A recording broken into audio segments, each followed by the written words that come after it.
নমস্কার, মায়ামানি তন্ত্র ইউটিউব চ্যানেলে আপনাদের সকলকে স্বাগতম ও শুভেচ্ছা। আজকে যে বিদ্যাটা নিয়ে এসেছি, এই বিদ্যাটি হচ্ছে সে যত দূরেই থাক, যেমনভাবেই থাক, যে অবস্থাতেই থাক, তাকে সে ছুটে আপনার কাছে আসবে। টাইম 3 দিন, 7 দিন, 11 দিন, 21 দিন, লাস্ট টাইম। আজকে যে বিদ্যাটা আমি আপনাদের সামনে পরিবেশন করছি, যে বিদ্যাটা আপনি জানতে করে দিচ্ছি আর কি, এই বিদ্যাটি হচ্ছে এটি মানে মারাত্মক একটি হচ্ছে আকর্ষণ বিদ্যা। তবে এটি খুব ডেঞ্জারাস একটি বিদ্যা।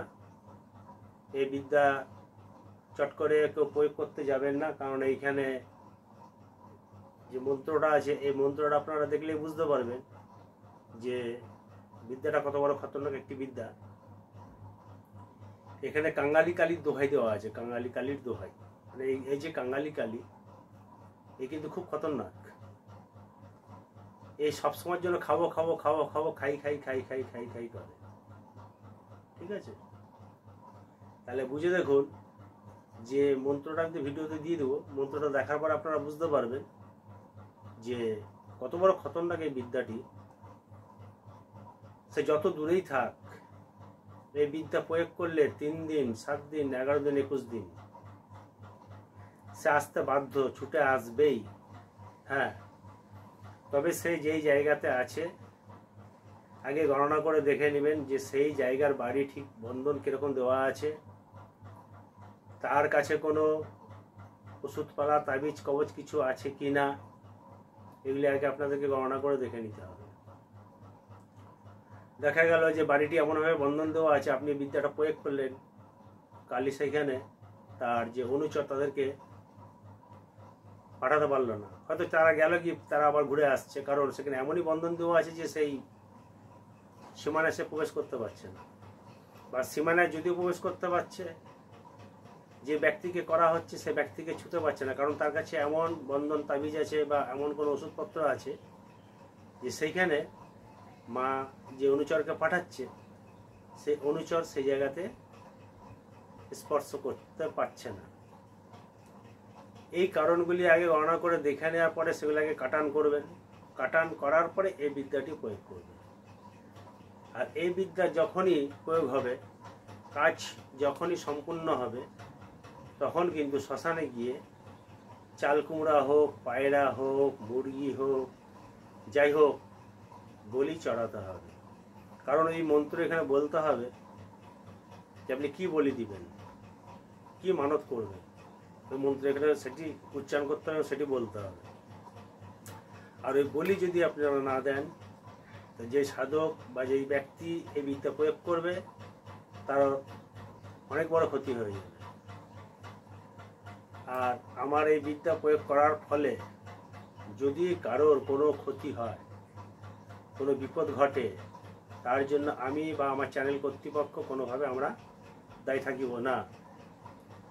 আর এই বিদ্যার অনুমতি অবশ্যই নিতে হবে, যেহেতু এটা একটি চালান বিদ্যা এবং কালী চালান বিদ্যা, মানে খুব ডেঞ্জারাস জিনিস। চালান বিদ্যা মানে খুব ডেঞ্জারাস জিনিস, কালী চালান তো খুবই ডেঞ্জারাস জিনিস। মানে সাধনা না করে রাখলে কালীকে, সে চালান করতে কালীকে কিছুতেই পারবে না।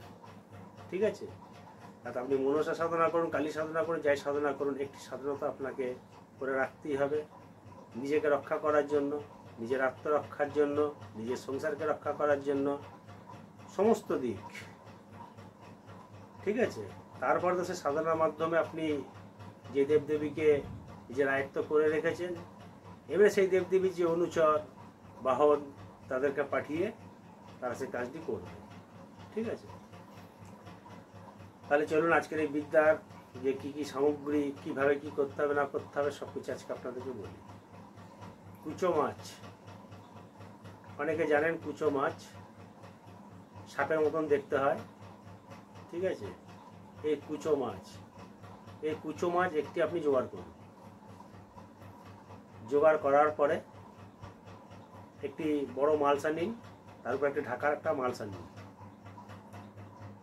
সেই কুচো মাছটা সেই মালসায় রেখে সেই ঢাকনা দিয়ে তাকে কাঠ দিয়ে বা সুতলি দিয়ে ভালো করে বেঁধে দিন।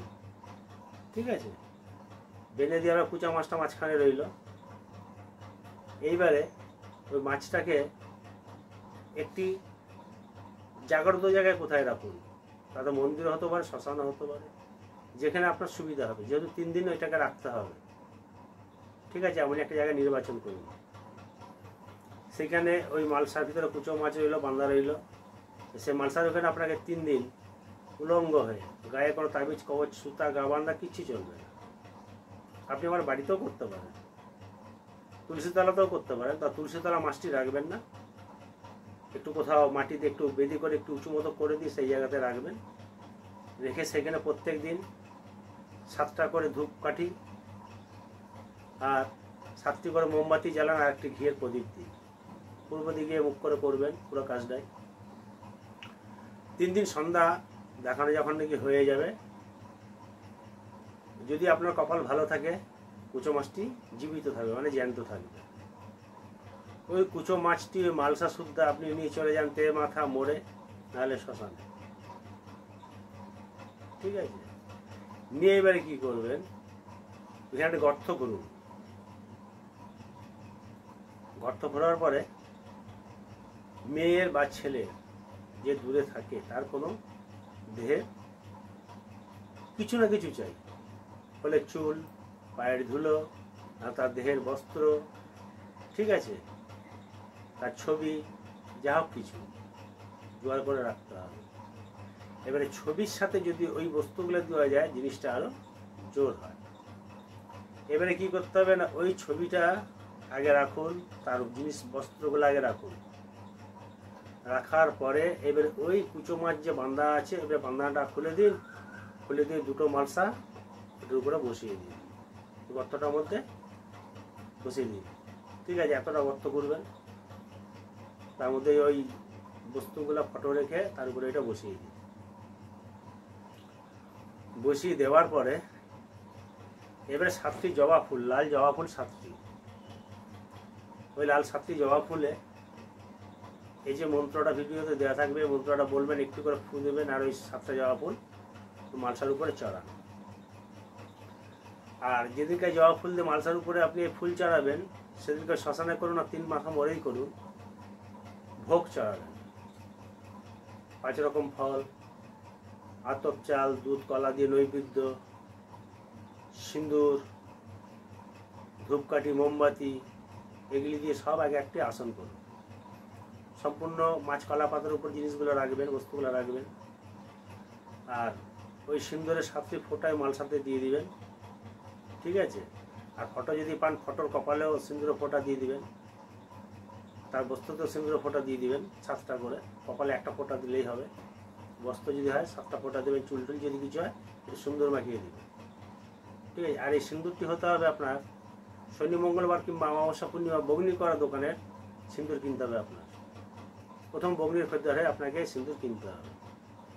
ভোগ সাজালেন, মালসার নিচে ওই ছেলে হোক মেয়ে হোক তার বস্তু রাখলেন, তার ফটো রাখলেন। ঠিক আছে, রাখার পরে এবারে ওই ভোগ যখন এখানে দিয়েছেন, ওই 7টা ফুলে 7বার মন্ত্র করে 7টি ফুল ওর উপর চড়াতে হবে। দিয়ে এবারে ওই যে দুধ কলা দিয়ে যে আপনি নৈবেদ্যটা করেছিলেন ওটাকে মাখুন। ঠিক আছে, মেখে 10টা ছোট ছোট এরকম গোল গোল করুন, নাড়ুর মতন এরকম গোল করুন 10টা। এই মন্ত্রটা বলবেন, একটা পূর্ব দিকে, একটা ঈশান কোণে, একটা উত্তর দিকে, একটা বায়ু কোণে, একটা পশ্চিম দিকে, একটা নৈঋত্য কোণে, একটা দক্ষিণ দিকে, একটা অগ্নি কোণে, একটা পূর্ব, এরকমভাবে 10 দিকে 10টি, একটা উপর একটা নিচে, 10 দিকে 10টি এরকম ভোগ মন্ত্র বলে বলে ফিকে দিতে হবে। ঠিক আছে, ফিকে দেওয়ার পরে এইবারে আপনি কি করবেন, যদি মনে করেন আপনি কাউকে করে দেন, তাহলে সেই ব্যক্তিকে আপনার কাছে থাকতে হবে, মানে দূর থেকে যাকে যে কাছে আনতে চাইছে সেই ব্যক্তিকে আপনার থাকতে হবে। তার এই যে অনামিকা আঙুল, ছেলে হলে ডান হাত, মেয়ে হলে বাঁ হাত, এই অনামিকা আঙুল এখানে সুচ দিয়ে একটু ফুটো করে 3 ফোঁটা রক্ত ওই মালসায় দিয়ে দিন। দিয়ে দেওয়ার পরে এবারে কী করবেন, ওইখানে যে ভোগ ঠোক যা কিছু ছিল হ্যাঁ, যদি কিছু থেকে থাকে সব বস্তুগুলো ওর মধ্যে দিয়ে দিন, দিয়ে এবার আপনি মাটি চাপা দিয়ে দিন। ঠিক আছে, মাটি চাপা দেওয়ার পরে এবারে আপনি বাড়িতে আসুন। বাড়িতে এসে সম্পূর্ণ কাজটা কিন্তু উলঙ্গভাবে করতে হবে, গা বাঁধা চলবে না, গায়ে তাবিজ কবজ মাদুলি কিছু যদি থাকে কিছু রাখা চলবে না, আবারও বলে দিলাম। ঠিক আছে, তারপরে কাজ করার পরে বলবেন যে কাজ হয়নি, এটা কখনোই বলবেন না। যেরকম বলছি